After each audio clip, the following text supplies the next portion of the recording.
Hello everyone, welcome to brain shocks. मेरा नाम रजत है और इस वीडियो सीरीज में हम कर रहे हैं गेट इंजीनियरिंग मैथ्स के previous year questions all branches.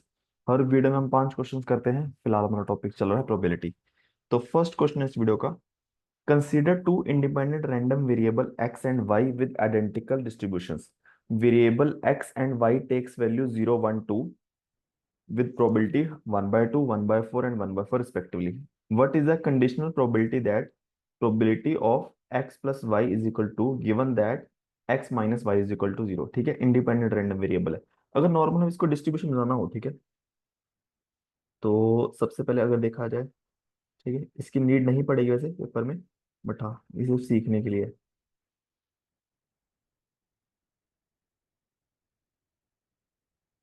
यहाँ पे x की वैल्यू कितनी हो सकती है? 0 1 2। ठीक है,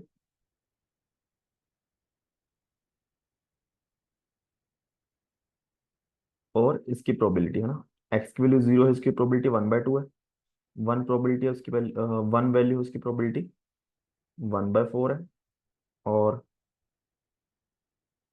टू की 1/4 है, और वाई की भी सेम ही है ना, वाई का भी सेम ही बनेगा, कॉपी पेस्ट ही होगा।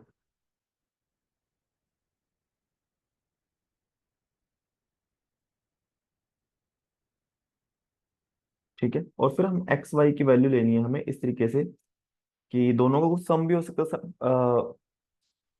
सम 2 हो और सब्ट्रैक्शन 0 हो। ठीक है, एक्स और वाई की मिला के कैसी कैसी वैल्यू हो सकती है? 0 0 0 1 0 2। ठीक है, इस तरीके से अगर देखा जाए 9 वैल्यूज हो सकती हैं, और उसका भी हम एक प्रोबेबिलिटी डिस्ट्रीब्यूशन बना ही लेते हैं। ठीक है, चलिए यहाँ बना लेते हैं।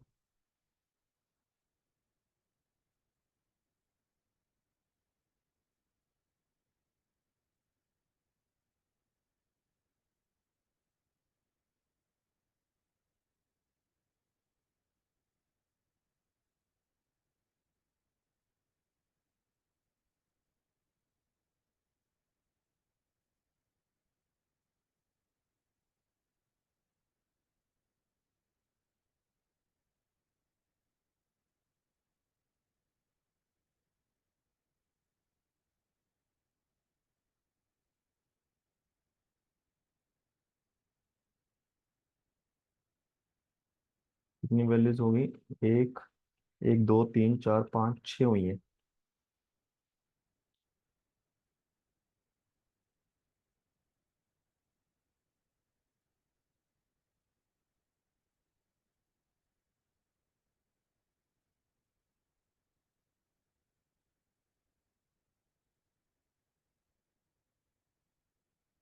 एक दो तीन चार पाँच छः सात आठ, एक और बची।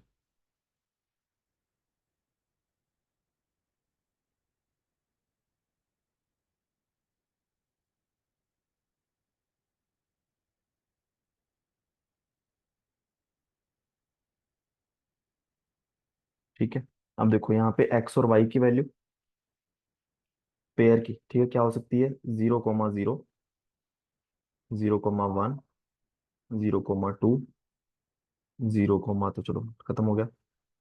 1 0 1 1 1 2, फिर 2 0, 2 1 2 2। ठीक है, ये वैल्यू हो सकती है। अब इसकी प्रोबेबिलिटी, ठीक है, 0 0 वैल्यू होने की प्रोबेबिलिटी, दोनों इंडिपेंडेंट है ना, तो 0 वैल्यू के प्रोबेबिलिटी 1/2 है, वाई की 0 की 1/2 है, तो 1/2 इंटू 1/2 यहाँ पे आएगा 1/4। सिमिलरली इन दोनों का प्रोडक्ट 1/8, 0 2 का भी 1/8। ठीक है, फिर 1 0 का 1/8, 1 1 का 1/16, 1 2 का भी 1/16। ठीक है, फिर 2 0 का 1/8, 2 1 का 1/16, 2 2 का 1/16। ठीक है, चेक कर लेना, सबका सम किसके को आएगा? 1 के को आएगा। ठीक है, ये से 1/8 हो गया, ये भी 1/8 हो गया। ठीक है, तो ये 1/8 1/8 1/4, ये भी 1/4, ये भी 1/4 और ये 1/4, चार 1/4 हो गए तो 1 हो गया। ठीक है, बस ये सिर्फ मतलब दिखाने के लिए, ठीक है, पेपर में तो नहीं करना हमें, तो अब असली क्वेश्चन पे चलते हैं। अब इन्होंने क्या बोला है? Conditional probability x plus y is equal to, तो ए इवेंट बनाते हैं हम जिसमें x plus y equal to 2 होगा। ठीक है, तो एन ए में कौन कौन से एलिमेंट आ जाएंगे? दोनों एक्स और वाई मिला के 1 1 हो, सॉरी 2 हो जाए, तो 0 2, 2 0 और 1 1। ठीक है, ये हो गए।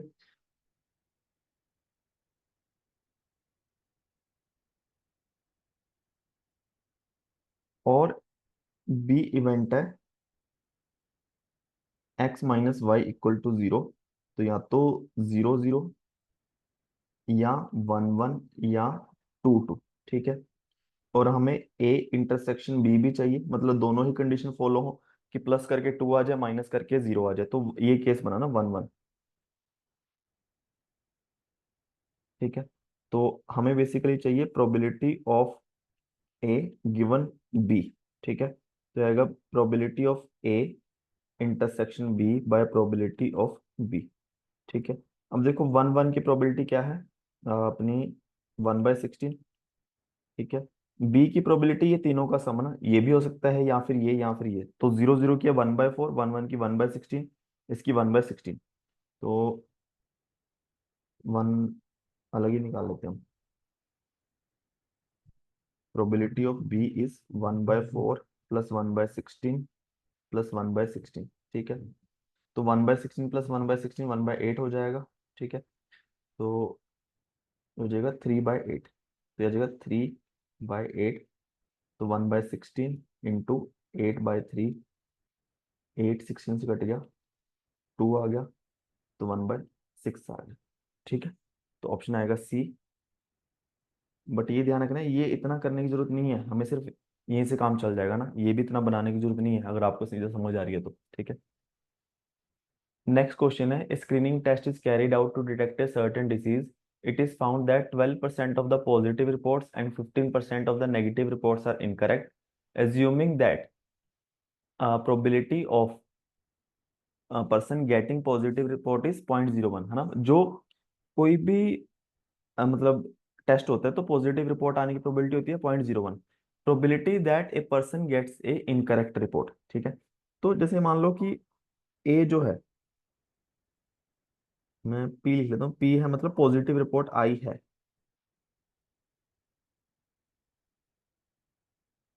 ठीक है। एन इवेंट हो गया नेगेटिव रिपोर्ट आई है, ठीक है। आई मतलब इनकरेक्ट रिपोर्ट आई है,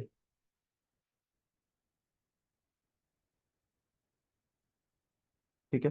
हमें क्या क्या दिया हुआ है, एक तो प्रोबेबिलिटी अगर मैं बनाऊं तो एक तो पॉजिटिव रिपोर्ट आने की प्रोबेबिलिटी दी है 0.01, तो नेगेटिव रिपोर्ट आने की प्रोबेबिलिटी होगी 1 - 0.01 यानी 0.99, और हमें दिया है कि 12% पॉजिटिव रिपोर्ट इनकरेक्ट है।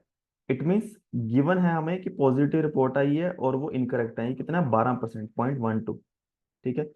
और अगर नेगेटिव रिपोर्ट है हमारे पास, वो इनकरेक्ट होने की प्रोबेबिलिटी क्या है, 0.15, ठीक है।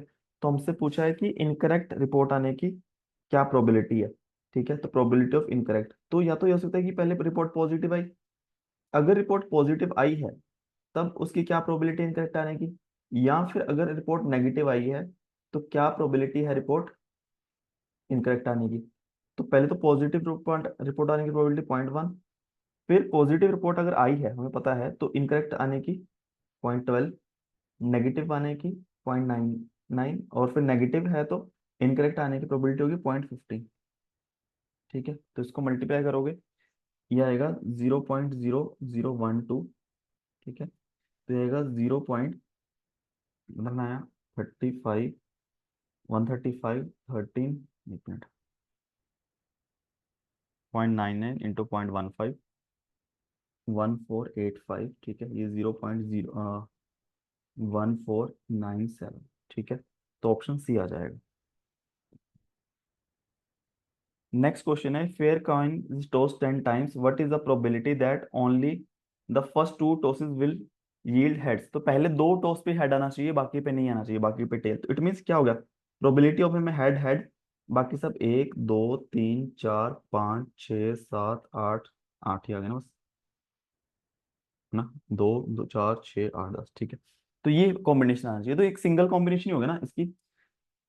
तो टोटल केस कितने बनते हैं, 2 to the power 10, तो 1/2 to the power 10 आ जाएगा, सीधी बात है, ठीक है। यहाँ पर मैं बोल सकता हूँ कि पहले हेड आने की प्रोबेबिलिटी 1/2, तो दूसरे में हेड आने की प्रोबेबिलिटी 1/2, तीसरे पे टेल आने की प्रोबेबिलिटी 1/2, अप टू 10 टाइम्स 1/2, तो 1/2 की पावर 10, ठीक है, ऑप्शन सी, ठीक है। और नहीं तो फिर दूसरा तरीका ये कि आप समझ लो कि एक ही वे है, बस एक ही उसने फेवरेबल केसेस पूछा है, ठीक है। तो डिवाइड बाय टोटल आएगा। नेक्स्ट क्वेश्चन है, if three coins are toss simultaneously the probability of getting at least one head. At least one head की प्रोबेबिलिटी चाहिए। देखो, या तो वन आ जाए, एक बार हेड आ जाए, या दो बार आ जाए, तीन बार आ जाए। ठीक है, मैक्सिमम तीन बार आ सकता है। तो क्या इसकी प्रोबेबिलिटी ऐसी नहीं होगी कि ये क्या होगा, one minus probability of no head. ठीक है, कि zero, one, two, three times आ सकता है ना, चार ही केस बनेंगे। तो हमसे वन टू थ्री की पूछी है, तो मैंने क्या किया, वन माइनस जीरो हेड की प्रोबेबिलिटी। तो ये क्या आएगा, वन माइनस जीरो हेड, यानी एक ही केस बनता है ना, टेल टेल टेल। तो वन, और टोटल केस होते हैं तीन कॉइन में, टू की पावर थ्री, एट। तो ये आ जाएगा 7/8। ठीक है, अब ऐसे क्वेश्चन नहीं गलत होने चाहिए। नेक्स्ट क्वेश्चन है, a box one contain chips number 3, 6, 9, 12, 15। Box two contains chips number 11, 6, 16, 21, 26। Two chips, one from each box are drawn at random. The number written on these number are multiplied. The probability of the product to be even number। ठीक है, सबसे पहले तो हम देखें total case कितने बनेंगे, combination कितने बनेंगे। यहाँ पे पांच नंबर है, यहाँ पे पांच है, तो 5 × 5 टोटल 25 हमारे पास पेयर बनेंगे। ठीक है, तो आप लिखना चाहो तो लिख सकते हो। ठीक है, कि जैसे थ्री, सिक्स, पहले थ्री थ्री के साथ सारे बन गए पांच। ठीक है, तो छोड़ो। टोटल 25 केस बनेंगे। ठीक है, अब इवन नंबर कब आएगा, मतलब जब दो नंबर मल्टीप्लाई कर रहे हैं और प्रोडक्ट इवन आया, इट मीन्स एटलीस्ट एक नंबर इवन हो, है ना। चाहे एन नंबर हम मल्टीप्लाई कर रहे हैं, इवन रिजल्ट तभी आएगा जब मिनिमम एक नंबर तो इवन होगा ही होगा। ठीक है, तो इट मीन्स क्या होगा, या तो दोनों नंबर इवन हो सकते हैं, या फिर एक नंबर इवन हो। ठीक है, तो हमें प्रोबेबिलिटी चाहिए प्रोडक्ट की, प्रोडक्ट इवन है ना।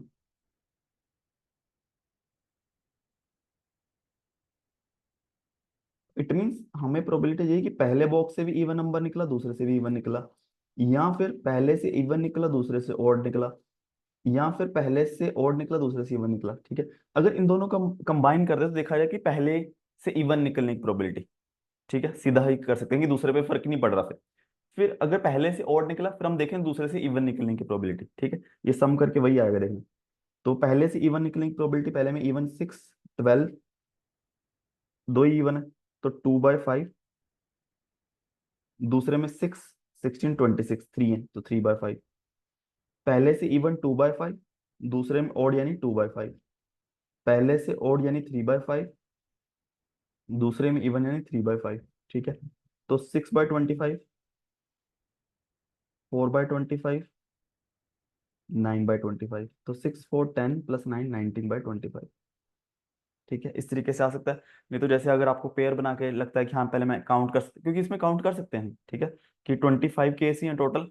आप तसल्ली से टाइम हो आपके पास कर सकते हो। ठीक है, कोई जहां बहुत ज्यादा नंबर हो तब हमें ये करना ही पड़ेगा। ठीक है, दूसरा चीज ये हो सकता है कि अगर प्रोडक्ट इवन है, इसके केस ज्यादा बनेंगे, प्रोडक्ट ऑड के केस कम बनेंगे। ठीक है, ये हो सकता है ना, दो नंबर को प्रोडक्ट किया, तो अगर मैं बोलूं प्रोडक्ट ऑड कब होगा। ठीक है, जब दोनों नंबर ही ऑड ऑड है। ठीक है, पहले से ऑड आने की प्रोबेबिलिटी कितनी हो जाएगी, 3, 9, 15, 3/5। दूसरे में ऑड आने की प्रोबेबिलिटी 11 और 21, 2/5, यानी कि 6/25। तो 1 - 6/25 इज 19/5। ठीक है, तो अगर कोई मतलब ज्यादा नंबर्स आते हैं, तो बेस्ट केस रहेगा कि ये हम कर दें। ठीक है, वो ज्यादा बेटर रहेगा। ठीक है, तो इसका आंसर आ जाएगा ऑप्शन डी, 19/25। और इसी के साथ पांच क्वेश्चंस हमारे खत्म होते हैं इस वीडियो के। किसी भी क्वेश्चन में डाउट हो नीचे कमेंट कर सकते हो, और वीडियोस को सीखो प्लीज वीडियो को लाइक करना और चैनल को सब्सक्राइब कर देना। Thank you so much.